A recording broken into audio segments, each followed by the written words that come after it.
Now all sectors are adjusting to what a Donald Trump presidency will mean for them. We wanted to have a conversation next about what it could mean for philanthropy. This is Goldman Sachs is holding its investment competition today, where its analysts around the world get to pitch for a $250,000 prize to donate to a charity of their choice. We have Asahi Pompey with us in studio, who's Global Head of Corporate Engagement and President of the Goldman Sachs Foundation. Good morning, Asahi. Lovely to have you with us in studio. I do wonder, with the election results, what that means for how you're thinking about next year. A lot of the policies espoused by the incoming president would be perhaps rolling back areas of government where perhaps philanthropy could be stepping in. What are you kind of thinking about in terms of what could change next year? Look, I'd like to start off by just saying that, I echo the words of our CEO, David Solomon, in congratulating President-elect Trump on his victory. And we look forward to working with the new administration on what we hope will be strong policies for economic growth. I think, like everybody else, we're going to be sort of watching what the impact will be on markets and policies so we can best serve our clients. As I think about the philanthropic landscape, I'd say a couple of things. One is, as we think about cultivating talent, we think about what that talent feels about the impact of Goldman Sachs and, frankly, companies where they work in communities. We know that 75% of Gen Z and millennials say that an organization's community engagement, their social impact, is absolutely critical to where they choose to work.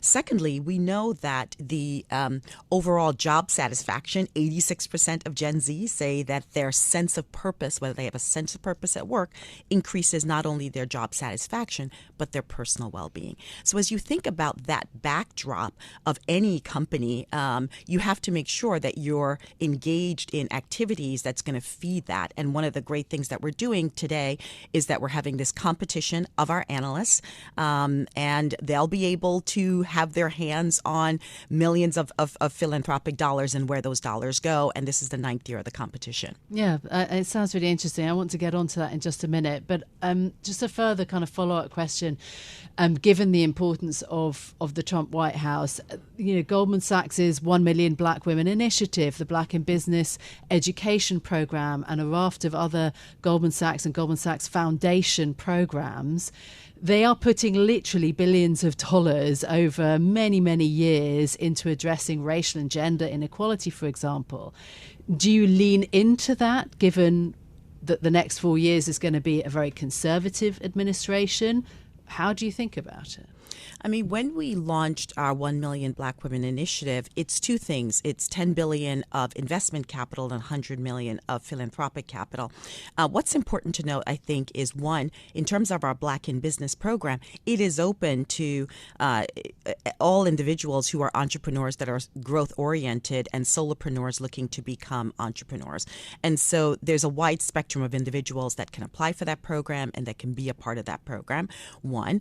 Two, it's really not about DEI or anything of that nature. It's about who are the growth engines. And if you look at who the growth engines are in the U.S. economy, and I would argue in the global economy, we know it's small business, it's entrepreneurs. So that program is about feeding those small businesses with the capital, the know-how, the network in order to grow.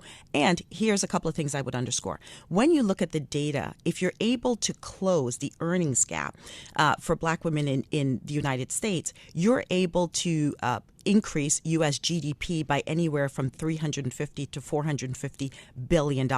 You're able to create 1.3 to 1.7 million jobs. Those aren't jobs for Black individuals. Those are just jobs in the U.S. economy for whomever chooses to take those jobs. And so if you look at the overall impact, the blast radius of these types of programs catches a very, very wide net of individuals that contributes to jobs and economic growth. And do you think that economic case then shields the organisation from criticism if that comes, and that's the sense that we're getting from many people who've backed Donald Trump, of being against ESG, DEI programs or initiatives? I think it does a couple of things. One is, I think, looking at the eligibility criteria of the programs are particularly important, and obviously everything that we do is in compliance with laws and regulations, and so I think that's one insulator, if you will. But I also think that larger economic case is a really important one. We've underscored that in our Black Womenomics report. And so, yes, I think that trifecta of those things I think is particularly important.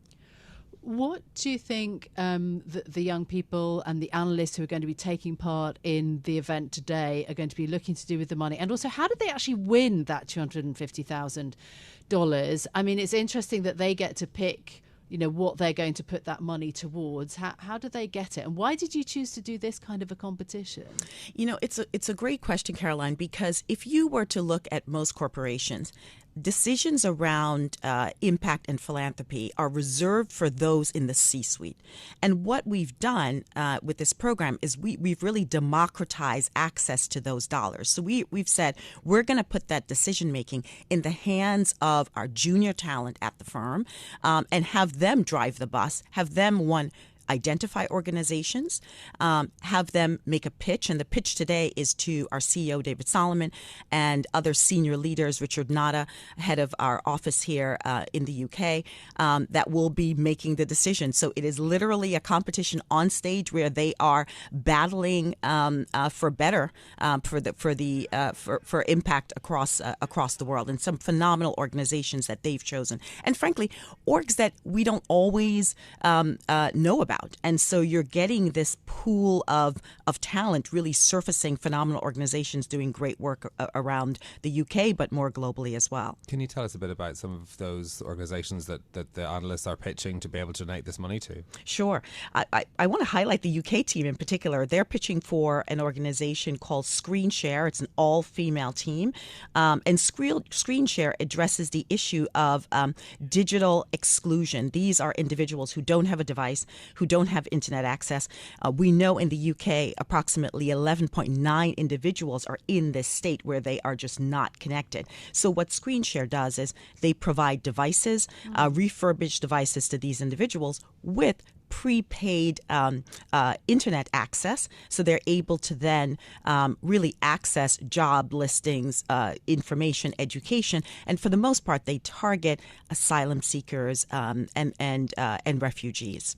Okay, I think that sounds brilliant. Really nice to highlight that to our London audience. Well worth it. In terms just of I suppose what you're hoping to build on this long term for Goldman Sachs and the Goldman Sachs Foundation, what do you think that you hope this is going to trigger in those teams that are going to face the CEO, frankly, with a pitch, having to impress the CEO? What do you hope will be developed from this program? Three things I would say. One is we want to make sure that we're cultivating leaders at the firm. And so this is a chance for them to sharpen their skills. Two, we want to make sure that senior leaders of the firm are getting access down the pipeline to our analysts. So this is a chance for the analysts to really, you're 1 year at Goldman Sachs and you're getting a chance to be in front of the CEO and the entire leadership team. So they get to interact with our most senior leadership. Our senior leadership gets to interact with them. And then it's about the organizations. It's about the hundreds of thousands of dollars that these organizations will receive and the impact that it'll have on the community in general. So it's that sort of combination of things, that cocktail, that I think is particularly important to us. What's interesting to note is that when we look at the data of our analysts who've participated in the program, we see that 96% of them say that it's improved their leadership and strategic development skills. It's improved their communication and, frankly, their connectivity with the organization. Okay, I think that's great. The other UK issue, though, is we've got mandatory gender pay gap reporting in the UK. There's a debate about whether that should be extended to ethnic pay gap reporting also, some debate around that issue. It does seem to be that with the US where it is now, the flow may be very much against that. Are you in favour of ethnicity pay gap reporting?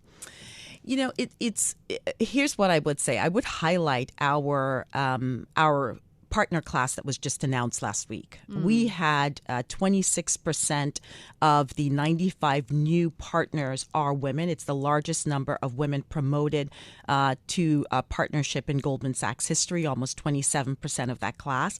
I'm actually the global sponsor of the Women's Network at the firm. And so as I think about sort of the efforts that we've undertaken, I think we've made strong strides in growing our pipeline and our investment there. Obviously, we think that there's more work to do. But I'd really focus there because that's about what an organization's doing in a very tangible way to increase their pipeline and cultivate that next generation of leaders. Okay, Asahi, great to have you with us in studio. Thank you so much for your time this morning. That's Asahi Pompey, Global Head of Corporate Engagement and President of the Goldman Sachs Foundation.